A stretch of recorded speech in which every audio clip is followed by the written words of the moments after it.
우크라이나를 침공한 러시아의 경제가 그야말로 매우 심각한 상황에 직면해 있는 것으로 알려졌습니다. 한마디로 전쟁을 지속하기도 힘들 정도로 끔찍한 상황을 맞고 있다는 겁니다. 이에 따라서 이 도널드 트럼프 대통령이 러시아의 블라디미르 푸틴 대통령과 휴전 협상을 하는 전략도 달라지고 있습니다. 여기에 대해서 와이타임즈가 파헤쳐봤습니다. 지금 시작합니다. 미국의 시사주간지인 뉴스위크는 러시아의 푸틴이 우크라이나 전쟁으로 인한 경제 위기가 매우 심각한 상황으로 몰리면서 전쟁을 조기에 종식하는 방향으로 초점을 맞추고 있다면서 러시아의 엘리트들도 전쟁의 조기 종식을 기대하고 있다, 이렇게 보도를 했습니다. 눈여겨볼 점은 치명적 위기 상황을 맞은 러시아의 경제로 인해서 트럼프 대통령의 종전 전략도 바뀌고 있다는 겁니다. 우선적으로 전쟁을 끝내는 것을 푸틴이 더 원하고 있다고 판단한 미국은 원래 취임 한 달 내에 정상회담을 통한 휴전 전략 논의 계획 자체를 전면 수정한 것으로 보입니다. 미국 입장에서는 종전을 서두를 필요가 전혀 없다라고 판단했다는 의미입니다.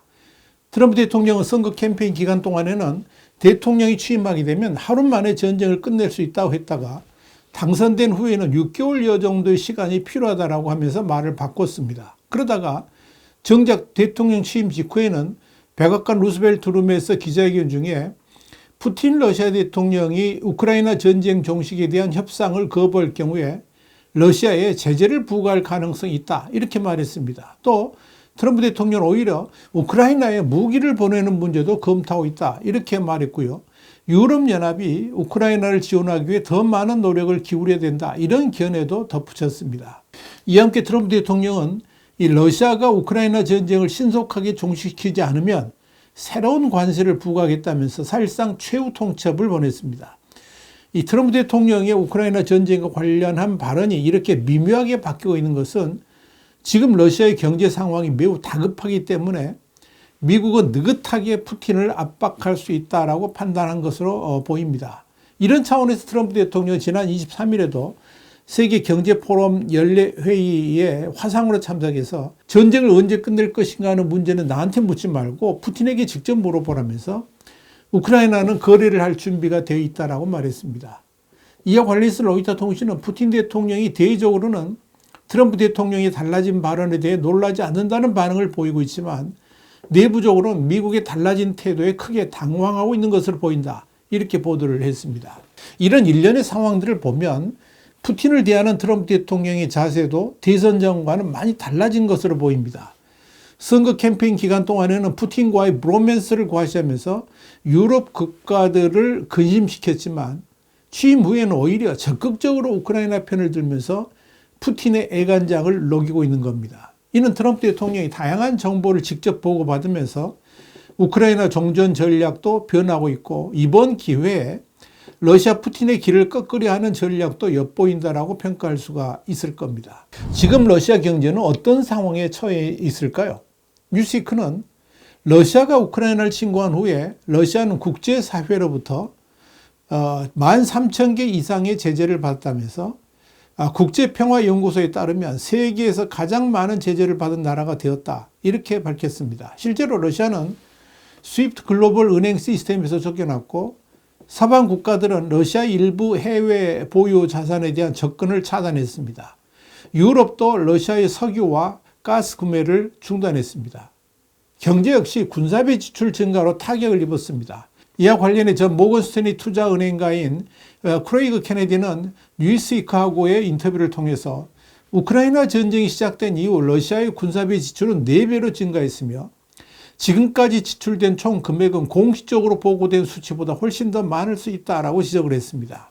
문제는 이 군사비의 과대 지출로 GDP 증가는 이렇지만 사실상 정상적 국가 운영이 아닌 전시경제 체제다 보니까 국가 체제 자체가 제대로 유지되지 못할 정도의 상황이 되어버렸고 이런 현실은 고스란히 이 러시아 국민들의 삶을 피폐하게 만들어버렸다는 점입니다. 여기에 대해서 뉴스위크는 우크라이나 전쟁 발발 3년이 지난 지금 러시아는 심각한 노동력 부족에 직면해 있으며 인플레이션율은 2023년에 7.4%에서 9.5%로 상승했다면서 식료품 가격이 상승했고 휘발유, 주택, 공공요금의 비용이 급등했다라고 짚었습니다. 또 이달에 발표된 예일 경영대학원의 보고서는 러시아 중앙은행도 인플레이션을 억제하기 위해 금리를 인상하기 곤란하다라고 분석했습니다.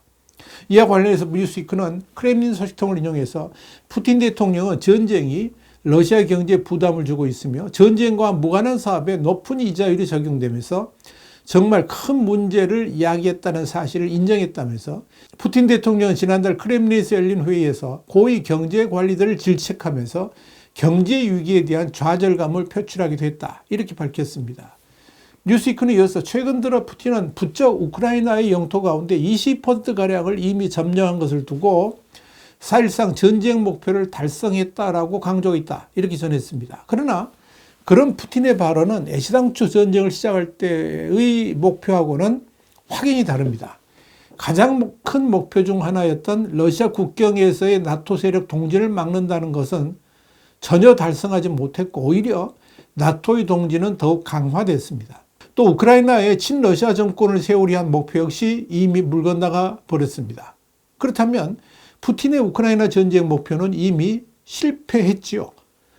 푸틴은 우크라이나의 영토 20%를 점령하고 있다는 사실을 강조하지만 정작 러시아 본토의 쿠르스크 일부 지역을 우크라이나군에 의해서 점령당하고 있을 뿐만 아니라 우크라이나 국방부에 따르면 1월 31일 현재 무려 83만 7,600여 명의 사상자와 함께 전투기 370여 대를 비롯해 가지고 그동안에 세계 제2위의 국방대국이라고 자랑해 오던 그 미천들, 그러니까 대부분의 군사 물자들을 이번 전쟁에서 날려버렸습니다. 그러다 보니까 지금 전쟁에 투입되고 있는 포탄의 60% 이상이 북한산이라는 말이 나올 정도로 세계 최빈국의 북한으로부터 전쟁 물자를 지원받아야만 되는 상황으로 내몰린 겁니다. 이는 러시아의 지금 상황이 어떠한지 단적으로 설명해 줍니다. 이런 상황에서 지난 1월 20일에 임기를 시작한 트럼프 대통령이 자신의 입장에서 우크라이나 전쟁을 조속히, 그것도 러시아에게 유리하게 마무리해 줄 것으로 생각했던 그 푸틴의 기대는 한순간에 무너져 내린 겁니다. 심지어 푸틴에게 트럼프는 어처구니 없는 전쟁 종결을 위한 협상을 거부한다면 엄청난 관세와 제재를 가하겠다라고 협박까지 하고 나섰으니 푸틴이 기절초풍할 만도 합니다. 트럼프 대통령은 지난 20일 트루스 소셜에 이런 글을 올렸습니다. 나는 러시아를 해치려는 것이 아니다. 나는 러시아 국민을 사랑하고 푸틴 대통령과도 항상 좋은 관계를 유지해왔다. 급진 좌파의 다양한 가짜뉴스에도 불구하고 말이다. 미국은 러시아가 제2차 세계대전에서 승리하는 데 도움을 줬고 그 과정에서 거의 6천만 명의 목숨을 잃었다는 사실을 결코 잊어서는 안 된다. 이 모든 것을 감안할 때 나는 경제가 실패하고 있는 러시아와 푸틴 대통령에게 큰 호의를 베풀 것이다. 푸틴은 지금 당장 휴전하고 이 어처구니 없는 전쟁을 멈춰라. 상황은 점점 더 악화될 뿐이다. 우리가 협상에 성공하지 못한다면 조만간 러시아가 미국과 다른 여러 참여국에 판매하는 모든 제품에 높은 수준의 세금, 관세, 제재를 부과할 수밖에 없다. 내가 대통령이 되었다면 시작하지 않았을 이 전쟁을 끝내자. 우리는 쉬운 길과 어려운 길 중 하나를 선택할 수 있다. 쉬운 길이 항상 더 낫다. 이제 거래를 성사시킬 때이다. 더 이상 목숨을 잃어서는 안 된다. 자, 이런 트럼프의 공세에 대해서 크렘린궁의 드미트리 페스코프 대변인은 지난 23일 기자들에게 이렇게 말했습니다. 우리는 트럼프의 발언에서 특별히 새로운 요소를 발견하지 못했습니다. 트럼프의 발언 내용을 보면 완전히 자신의 스타일대로 말한 것입니다. 분명한 것은 적어도 그의 첫 번째 대통령 임기 동안에는 푸틴을 좋아했다는 사실입니다. 우리는 모든 뉘앙스를 주의 깊게 기록합니다. 우리는 대화를 위한 준비가 되어 있습니다.